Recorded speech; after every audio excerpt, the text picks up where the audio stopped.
Hello everyone and welcome to episode 11 of the ECW Revival Series here on the channel, as it is the go-home show before Hardcore Evolution, and we have the last tournament kind of run, the first round of the network championship for ECW with Kazarian and Jack Evans, and the rest is a bit of a mystery what else is on the card as CyberSlam. I mean, the last show we did, pretty fun. You know, we had a fun promo from Brock Lesnar from his farm, just saying he's not going to be a part of any ECW arena show unless he's defending the championship. No appearances, nothing like that, because he just hates the smell, the fans. He just hates the environment of ECW, and he's just not gonna go.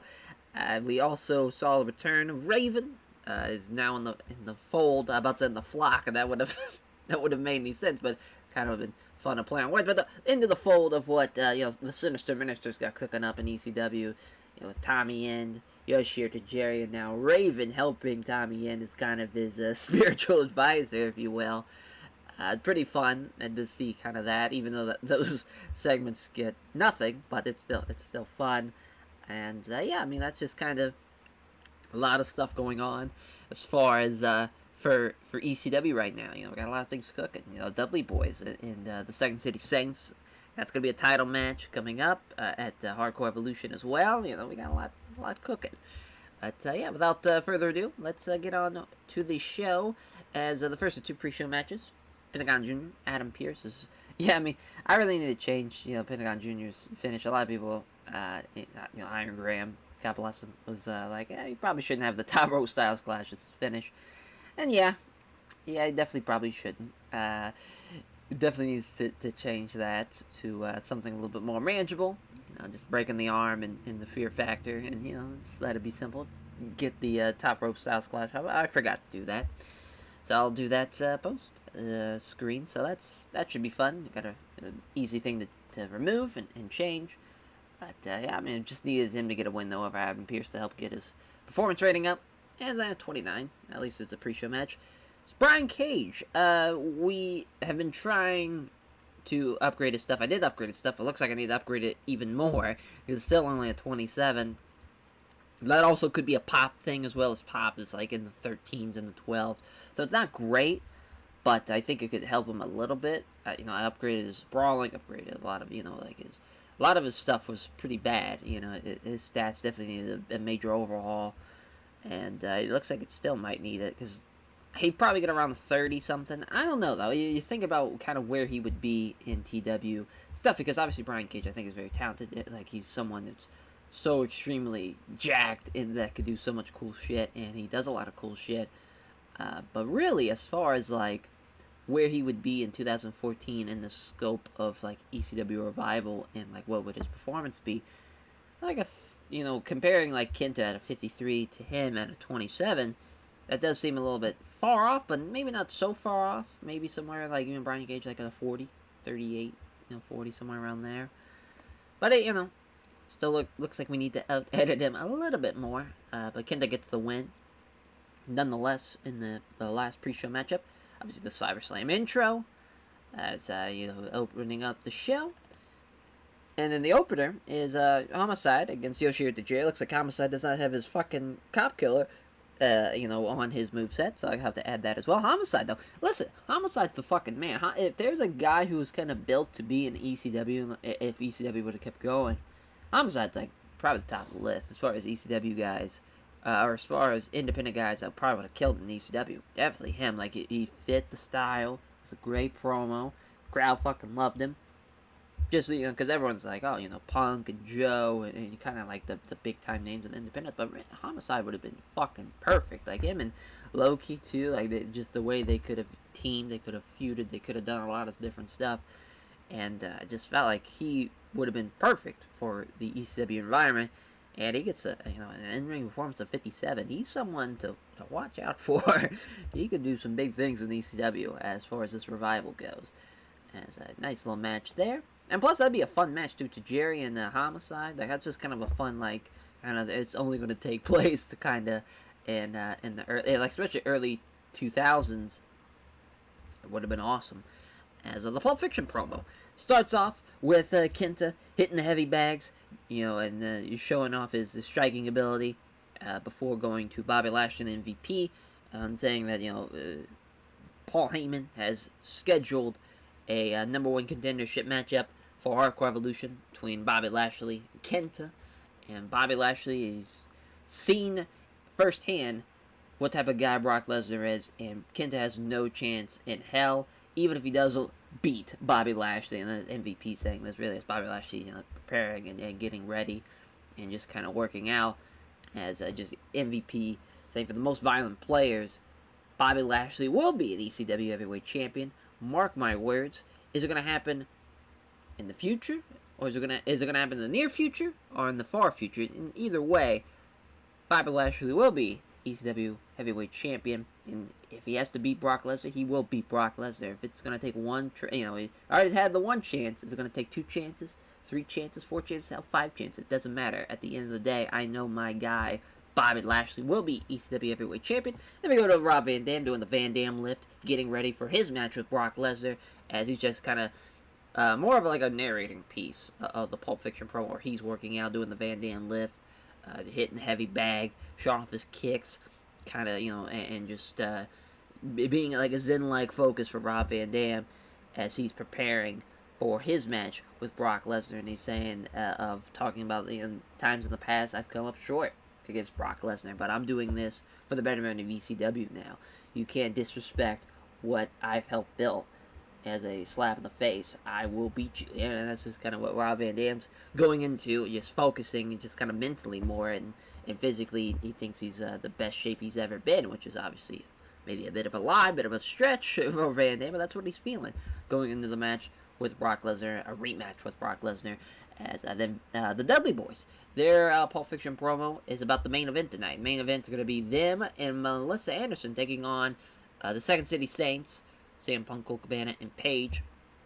A bit of a fun little 6-person tag, intergender 6-person tag, as the Dudleys just saying, last time, no one wants to have women in the sight of the Dudley Boys in that squared circle. Just ask Tommy Dreamer what happened to his precious Beulah. Paige, you better be ready. This is kind of Bubba's just been almost in a trance, kind of like what he would do in the early, just really, I was 2000, 99, 2000, where he would kind of put women through tables and stuff, kind of playing up to that, and also what he did in ECW with, as kind of Devon, just, saying, the Holy Spirit better be with Paige tonight. Bubba has been thirsting, and been wanting to inflict pain and punishment in ECW, and then put his stamp on what ECW is, and being ECW Tag Team Champions again. It's not enough for him. He wants even more of some type of power hungry, Bubba Ray Dudley, who's in a trance thinking about what he's gonna do to Paige, and what he's gonna do to the Second City Saints. Devon's really talking about the Second City Saints, and that's what he's focused on. But Bubba, it's clear that he's wanting to inflict violence on Paige. Then we have promos from Prince Devitt and Drew McIntyre. It's Prince Devitt, the real rock and roller. He's come a long way to be in ECW and to be ECW Network Champion. The first ever ECW Network Champion would be something that he's been wanting to do for a long time. I made my name all around the world, but I have not made my name here in the U.S., especially here in ECW, and to do that by being the first network champion is his goal. And then Drew McIntyre, the former chosen one, he's lost his way, but now he seems to be back on the right track. And to be on the back of the right track, what he is focused on is being the first ever ECW Network Champion as well, and wanting to be the chosen one, and wanting to prove the people that who they deemed he dropped the ball, prove that he is not someone to take lightly, and he's just someone that this is his second chance, this is his second opportunity to be back in the promised land. So really, Drew's character is kind of more of the kind of fallen from grace guy who needs that second chance to get back into. I get him kind of like a minor league, a guy who was in the majors for a while and gets dropped back to the minor league maybe, and it's like, this is it. Like, I need something, need to capitalize and come back, or rather, it's just anybody who's fallen from the top of the mountain and has fallen from the potential of being the guy to now almost was a choice between getting fired or getting sent here, and he's now in ECW. He's looking to right those wrongs they have when he was young, to now be the chosen one, to finally fulfill that destiny. And that's just kind of where Drew's promo was. A little Pulp Fiction promo. I always love those segments, and just that is, ECW, even though it's, almost, obviously Pulp Fiction, not really in the pop culture echelon in 2014, but still, I think the people that were ECW fans still, I think they would love if that was a part of the revival as well. As, the Jack Evans Chris Hero match, as Chris Hero gets the win with the Hangman's Clutch, as we saw Angelico coming out first and interfering, attacking Chris Hero and trying to give Jack Evans the advantage and getting him the win to advance into that network championship matchup. But out comes Cesaro.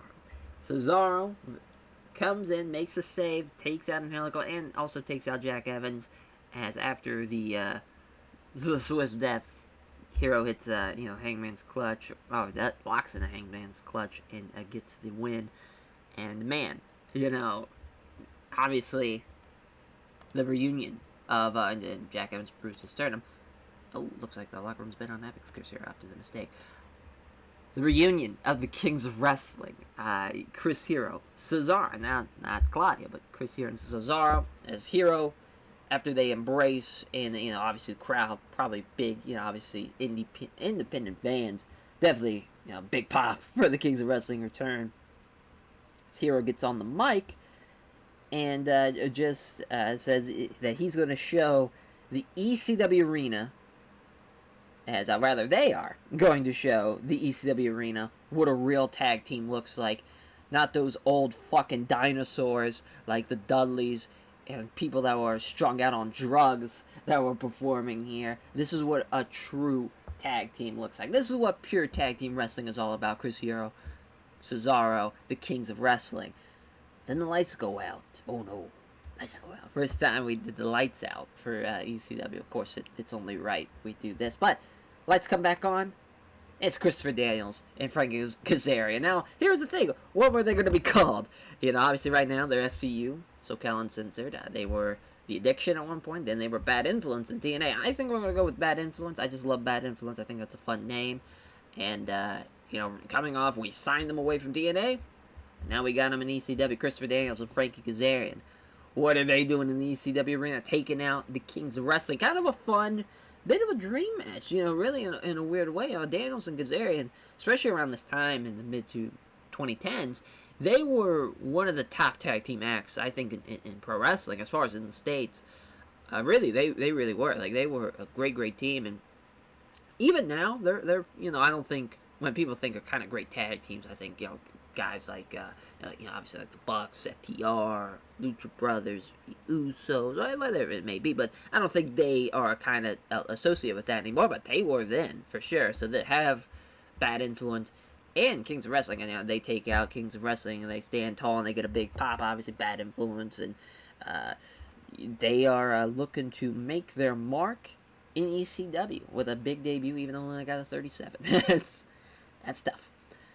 That is tough. But afterwards, we are back to the top of the ECW arena, the Eagle's Nest, if you will, and Joey Styles brings in Paul Heyman into the announcing studio booth, and just kind of questions him and interviews him about, what the remarks of Brock Lesnar. And Paul just says, hey, listen, we knew the risk of having Brock Lesnar back. Brock loves his sanctuary. He loves being away from people. He loves not dealing with the travel. That's why he left the WWE in the first place. And to be able to, run a fight camp for a couple of months, go into the UFC, have the fight, and then leave and be off, he loved that schedule. And I promised Brock, when I was given the opportunity to bring back ECW, that, listen, your schedule is not going to be as crazy as it was for the WWE, but we're still going to want you to make a couple appearances. And Brock okayed it at the beginning, but I think now, seeing as, he's home a lot more, he's the champion, and he feels like he can stronghold us. Obviously, we've dealt with that, Joey, though, in the past. I'm talking about, Mike Awesome and kind of holding the belt hostage. I don't think Brock's going to do that. Brock's a dear friend of mine. He knows how much this means to me, how much this revival means to me, and I'm not going to let that happen. As far as Brock leaving to go to anybody anywhere else with the ECW heavyweight title, I know he'll make his appearance dates. I know he will be there at Hardcore Evolution to take on Rob Van Dam. If Rob Van Dam does get the win, hey, we have nothing to worry about. But if Brock Lesnar keeps on this rampage, it's going to be tough to see who in the locker room is going to be the one to take out Brock Lesnar. He is the beast incarnate. He is a former UFC heavyweight champion. He's got the biggest hands I've ever seen in my goddamn life, is what Paul says. And really, at the end of the day, we might have to take on somebody even bigger than Brock Lesnar, a bigger force than Brock Lesnar to take out. To take him out. This is just kind of, we might have to call Cain Velasquez and have him take on Brock Lesnar. This is the type of situation we're in. But I know ECW has withstood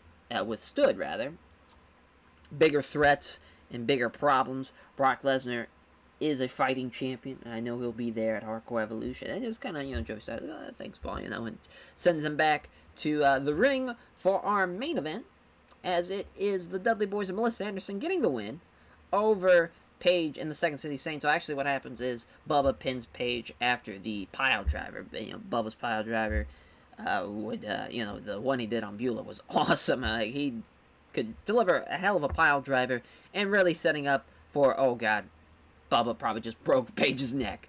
And that's the angle we go with to end out the show as she gets stretchered out of the ECW arena. Got the thing on her. Oh my god, it was 11. Holy shit. An 11. Dear God. Oh no. We should have to be the post show. Yeah. Oh my. Well, that sucked. How'd the show, at least the show did well. My god. Thank God Heyman's interview and the main event actually performed really well. Man, 11. That is tough. I figured it'd be probably a 30, maybe even a high 20, but an 11 though, Jesus Christ, I did not see that happening. Not at all.